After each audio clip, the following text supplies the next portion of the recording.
Hey, this is Evans at Motorcycle.com, and I'm standing here with Ryan Adams and a couple of electric motorcycles. Welcome to our urban electrics comparison. See, what do these two bikes have in common other than being electric?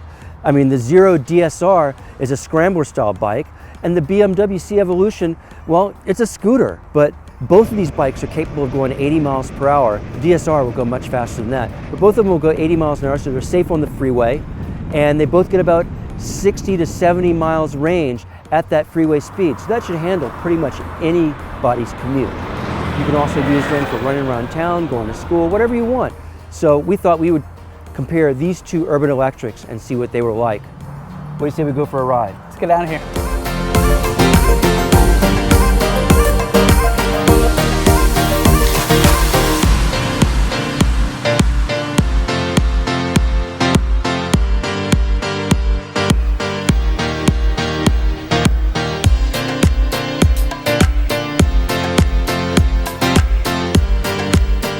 Well, I think we spent the day treating these bikes the way that most owners would be. We rode around all around the city of Pasadena, in and out of traffic, side streets, fighting our way through stoplights, just using them for everything. I think they worked okay. Yeah, I mean, everything went really well, I think. They both have very different approaches. I mean, the C Evolution is a scooter, and it behaves like a scooter. It's super nimble. It may not be as quick off the line as the DSR, but it'll outrun any of the cars that aren't trying to race you. And so it sort of scoots around like maybe a mouse in your cupboard, and it gets around everything and does okay. The Zero DSR behaves more like a full-size motorcycle, which it is. And so with the 116 pound-feet of torque available to it, it'll rip away from anything in town. It steers like a motorcycle. It doesn't feel as nervous as, say, a scooter would at higher speeds. So I really want to say this isn't a shootout. We're not trying to see which of these is the better motorcycle, because that's not our intent. Our intent is to show that these bikes are two different approaches to the same idea, which is a good urban utilitarian machine. Personally, since my biases lie towards motorcycles, I like the DSR the most. What do you think, Ryan? Yeah, I mean, I think the performance of the DSR is quite a bit more, you know, with 116 claimed pound-feet of torque and 70 claimed horsepower. That's quite a bit, and in this comparison, you know, it's over double the torque of the BMW scooter, the C Evolution.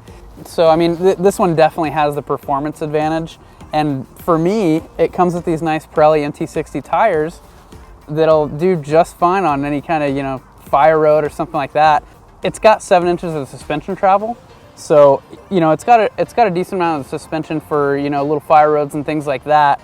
But it doesn't have a ton of ground clearance, so you can't really ride it like an off-road motorcycle, which Zero has a motorcycle for that. This one's a little more streetable.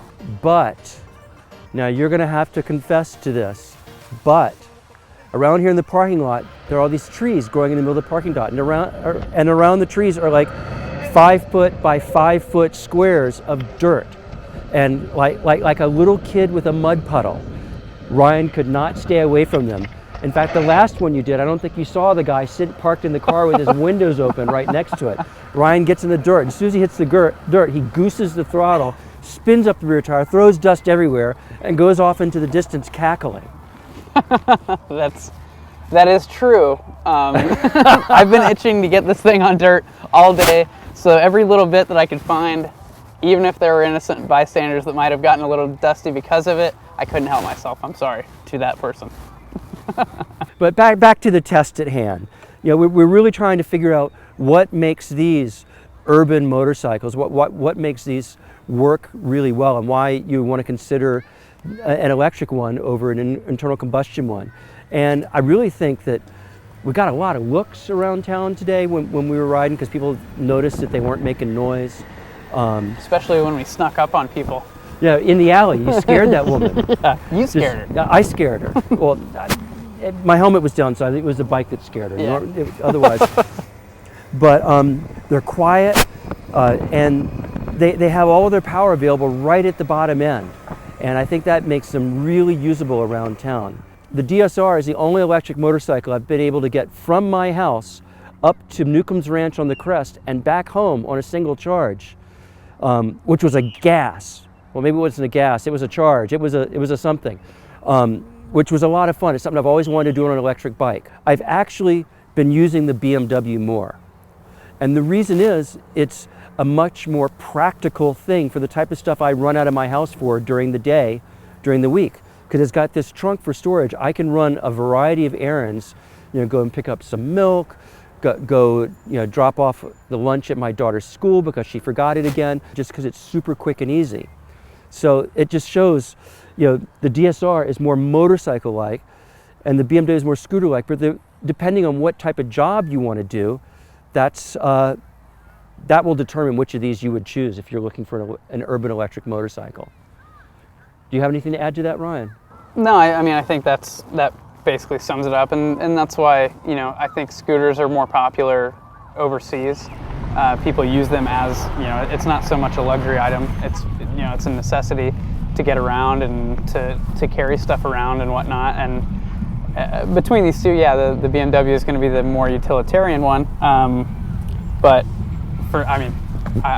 it's been a fun experience, but yeah, they're definitely two different machines. Yeah, it's kind of funny. The BMW, as we said before, weighs 606 pounds. That's what they claim it weighs. But it carries its weight so low that unless you're pushing it, you would never know that it weighs that much because it balances so easily at a stop. I mean, it's a long reach to the ground, but between your legs, it's nice and well, balanced, and then get going at low speeds, and you're not tippy at all for a new rider to use because it feels really stable and forgiving, and the power comes on very linearly. I can't say enough good things about that as far as being an excellent scooter. When it comes to the DSR, the job I see for it for an urban electric would be someone that has a commute that involves more freeway riding, a longer thing, because you're more upright, you can see over the cars. If you're in California, it's a little bit easier to split lanes with. The BMW has really wide mirrors, which are great for seeing behind you, but they're right at the level of a lot of car side view mirrors, so you need to be careful about them. I found that the DSR was just a really great one for making time going somewhere. It's like a paring knives and a chef's knife. They're both designed for very specific things. You can make them do other stuff, but they don't work as well. I think that the BMW would be more of a paring knife. It scythes its way through traffic. It's good at getting in small places. You can carry stuff with you. It's a quick errand getter. The DSR is for making more big slices through the city, getting from one place to another. It can gobble up bumps a little bit better than the BMW. The BMW, the suspension is a little firmer on the sporty side, and when you get into situations where you hit sharp-edged bumps, the high-speed compression sort of locks up a little. It can get very harsh.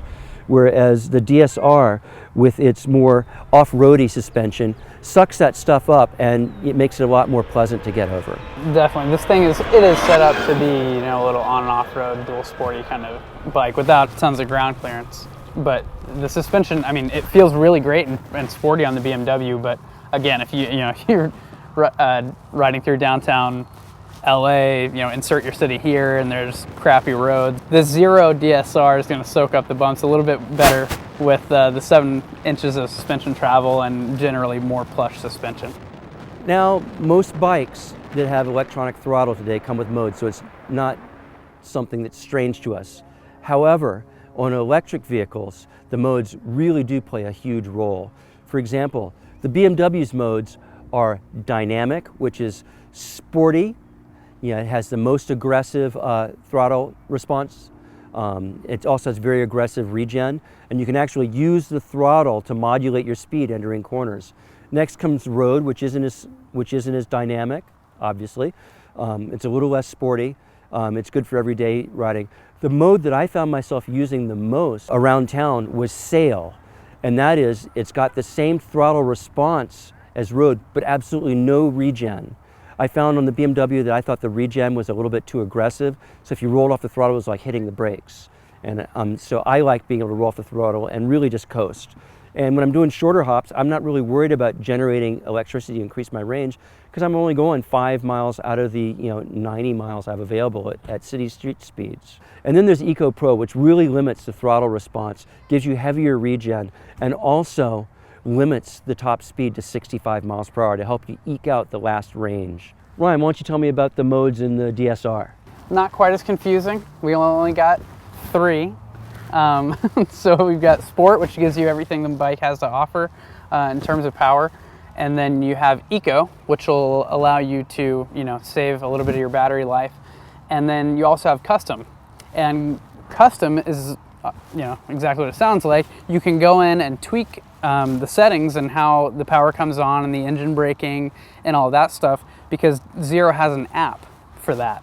You can download it to your phone, go in there, create your custom. If Sport's not quite right for you and Eco's not quite right for you, you want something in the middle, you can get your phone out, do it on the app, and it's a pretty cool, there are other motorcycles that have, integrated apps and whatnot, but being able to do that with your electric motorcycle definitely showcases the technology in this motorcycle. We need to address one of the elephants in the room, and that's charging time.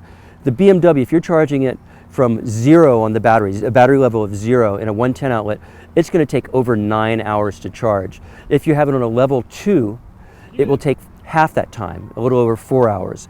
And so if you're running it dead every day, you're going to make sure that you have a level 2 charger if you're riding it to work, because you'll need to have that time to charge it up. Either that or you need to work really long days. It's very similar for the Zero in that it's 9 hours from completely dead battery also, but the charge tank will charge it in a claimed 2.5 hours, which is kind of shocking that it can do it that much quicker. You really need to consider that when you consider how far you're going in your commute. The other thing that people always talk about when they're concerning electric vehicles is the cost.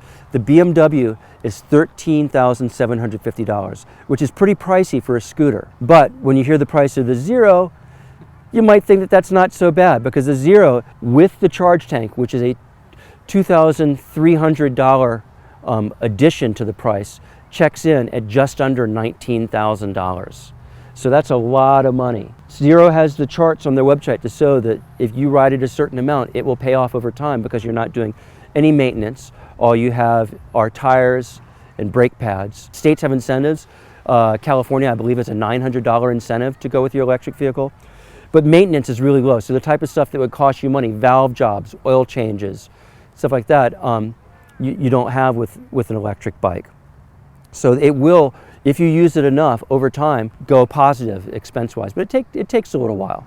That said, I think that we've finally gotten to the point where they have the range, the performance, all the daily capabilities to really be viable urban transport vehicles for living your daily life. Now, while we've got the Zero DSR here as our example of the more motorcycle end, if you're more of the sporting motorcycle person, then the Zero SR, which has a sportier riding position, 17-inch tires front and rear instead of the 19-17 on the DSR, and that's more of your naked sport bike.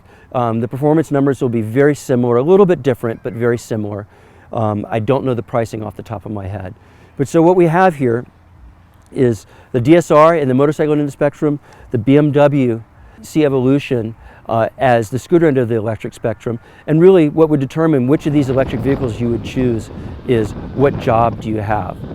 So when you're watching the video, you may have been wondering why I wasn't in the riding shots.